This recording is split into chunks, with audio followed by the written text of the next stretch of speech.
Subscribe कीजिए PC study को और दबाइए इस बेल आइकन को हमारी लेटेस्ट एजुकेशनल वीडियोस सबसे पहले देखने के लिए। ये है नेशनलिज्म इन इंडिया का पार्ट 4। तो सबसे पहले हम बात करेंगे इंडस्ट्रियल वर्किंग क्लास की, पर उससे पहले एक इम्पॉर्टेंट बात, गांधी जी अनटचेबल्स को हरिजन्स भी बोलते थे, मतलब भगवान के बच्चे। हाँ, तो अब हम देखेंगे कि इंडस्ट्रियल वर्किंग क्लास ने सिविल डिसोबीडियंस मूवमेंट में कैसे पार्टिसिपेट किया और उनके लिए ये मूवमेंट किसके अगेंस्ट था। और यहाँ पर industrial working class means industry में काम करने वाले वर्कर्स की बात हो रही है। तो फर्स्ट पॉइंट, तो इंडस्ट्रियल वर्किंग क्लास के ज्यादातर लोगों ने सिविल डिसोबीडियंस मूवमेंट में पार्टिसिपेट नहीं किया था। सिर्फ नागपुर रीजन के कुछ लोगों ने ही सिविल डिसोबीडियंस मूवमेंट में पार्टिसिपेट किया था। सेकेंड पॉइंट, और इनमें से जो लोगों ने सिविल डिसोबीडियंस मूवमेंट में पार्टिसिपेट किया उन्होंने गांधी जी के प्रोग्राम्स अडॉप्ट किए, जैसे boycott foreign goods. Third point, industrial working class के लोगों के लिए ये मूवमेंट लो वेजेस और पुअर वर्किंग कंडीशन के अगेंस्ट था। उनकी डिमांड्स थी कि उनकी डेली वेजेस इंक्रीज की जाए और उनकी वर्किंग कंडीशंस भी अच्छी हो। फोर्थ पॉइंट, 1930 में रेलवे वर्कर्स और 1932 में डॉक वर्कर्स ने स्ट्राइक्स की। फिफ्थ पॉइंट, 1930 में छोटा नागपुर 3 माइल्स के हजारों वर्कर्स ने गांधी कैप पहनकर प्रोटेस्ट रैली और बाइकॉट कैंपेन में पार्टिसिपेट किया। हाँ, तो हमने कांग्रेस के कुछ सेशंस की बात की थी और कांग्रेस का एक 1927 का सेशन मद्रास में भी हुआ था। तो अब हम बात करेंगे वुमेन्स की। वुमेन्स ने सिविल डिसोबीडियंस मूवमेंट में कैसे पार्टिसिपेट किया। फर्स्ट पॉइंट, सॉल्ट मार्च के टाइम पर thousands of women's Gandhi ji को सुनने आती थी। सेकेंड पॉइंट, इन्होंने प्रोटेस्ट मार्च में भी पार्टिसिपेट किया। थर्ड पॉइंट, वुमेन्स ने सॉल्ट मार्च के टाइम पे सॉल्ट बनाकर सॉल्ट लॉ को तोड़ा।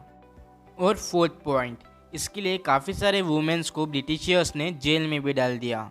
लास्ट पॉइंट, वुमेन्स देश सेवा को अपनी सेक्रेट ड्यूटी समझने लगी, पर ये सब के बाद भी इंडिया को इंडिपेंडेंस नहीं मिला। तो नेक्स्ट है limitation of civil disobedience movement. Civil disobedience movement की क्या लिमिटेशंस थी। फर्स्ट पॉइंट, तो बहुत टाइम से कांग्रेस दलित्स और डिप्रेस्ड क्लास को इग्नोर कर रही थी, क्योंकि कांग्रेस को डर था कि इससे हाई क्लास हिंदू बुरा मान सकते हैं, और इसीलिए दलित्स और डिप्रेस्ड क्लास ने सिविल डिसोबीडियंस मूवमेंट में ज्यादा नंबर्स में पार्टिसिपेट नहीं किया। मिड 1920s में Congress Hindu religion nationalist groups जैसे हिंदू महासभा के साथ एसोसिएट होने लगी थी, इसलिए मुस्लिम्स कांग्रेस से दूर रहने लगे। थर्ड पॉइंट, मुस्लिम लीडर्स जैसे मोहम्मद अली जिन्ना मुस्लिम्स के लिए सेंट्रल असेंबली में रिजर्व सीट की डिमांड करने लगे, पर इन डिमांड्स को एक्सेप्ट नहीं किया गया, और इसीलिए जब सिविल डिसोबीडियंस मूवमेंट स्टार्ट हुआ तब उसमें मुस्लिम्स ने भी लार्ज नंबर में पार्टिसिपेट नहीं किया। फोर्थ पॉइंट, 1920s में मुस्लिम लीग स्टैब्लिश हुई, जिससे यूनाइटेड स्ट्रगल को बहुत बड़ा झटका लगा और धीरे धीरे यूनाइटेड स्ट्रगल खत्म होने लगा। फिफ्थ पॉइंट, और जैसा कि हमने अभी अभी देखा था, इंडस्ट्रियल वर्किंग क्लास के लोगों ने लार्ज नंबर में सिविल डिसोबीडियंस मूवमेंट में पार्टिसिपेट ही नहीं किया, क्योंकि उनकी डिमांड्स को पूरा नहीं किया गया, और कांग्रेस ने भी इंडस्ट्रियल वर्किंग क्लास को सपोर्ट नहीं किया, क्योंकि कांग्रेस को लगा इससे बिजनेस क्लास के लोग बुरा मान सकते हैं, और यही लोग सिविल डिसोबीडियंस मूवमेंट को फाइनेंशियली सपोर्ट कर रहे थे, और इसीलिए कांग्रेस ने इंडस्ट्रियल वर्किंग क्लास को सपोर्ट नहीं किया। तो इसके बाद आता है पूना पैक्ट। पूना पैक्ट सितंबर 1932। तो फर्स्ट पॉइंट है, 1932 में डॉक्टर BR अम्बेडकर ने दलित लोगों के लिए डिप्रेस्ड क्लास एसोसिएशन बनाई, और वो दलित लोगों के लिए सेपरेट इलेक्टोरेट की डिमांड करने लगे।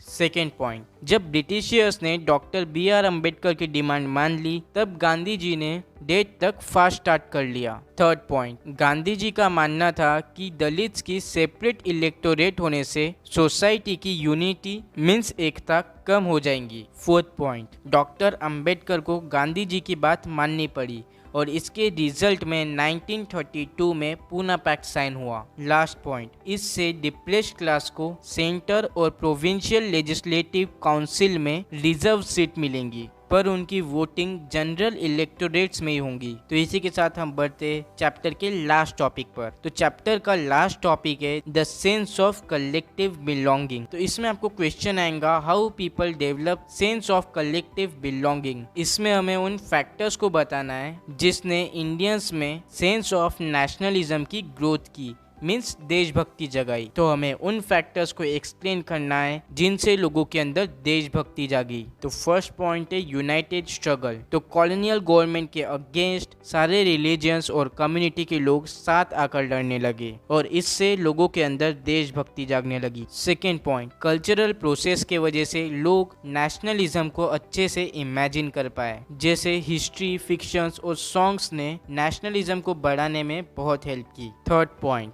इंडिया की आइडेंटिटी को लोग भारत माता की इमेज से एसोसिएट करने लगे, जो बंकिम चंद्र चट्टोपाध्याय ने 1870 में बनाई थी और इन्होंने नेशनल सॉन्ग वंदे मातरम भी लिखा था। Fourth point, Indian folklores. किसी कंट्री या कम्युनिटी के ट्रेडिशंस और स्टोरीज को फोल्कलोर बोलते हैं। तो फोल्कलोर्स ने भी लोगों में नेशनलिज्म डेवलप करने में या ग्रो करने में बहुत हेल्प की। और फिफ्थ पॉइंट है रीइंटरप्रेशन ऑफ हिस्ट्री। तो जैसे हम लोगों को इंडिया की हिस्ट्री सुनकर प्राउड होता है, वैसे ही उन लोगों को भी इंडिया की हिस्ट्री सुनकर बहुत ज़्यादा प्राउड हुआ और नेशनलिज्म बढ़ा। तो यहाँ पर हमारा चैप्टर नेशनलिज्म इन इंडिया खत्म होता है। तो अगर आपको हमारी वीडियोस अच्छी लगी हो तो प्लीज़ हमारे चैनल को सब्सक्राइब कीजिए और इन वीडियो से रिलेटेड आपका कोई भी डाउट है तो वो आप हमसे कमेंट बॉक्स में या फिर इंस्टाग्राम, फेसबुक और ट्विटर पर भी पूछ सकते हैं। इन सब की लिंक्स डिस्क्रिप्शन में है।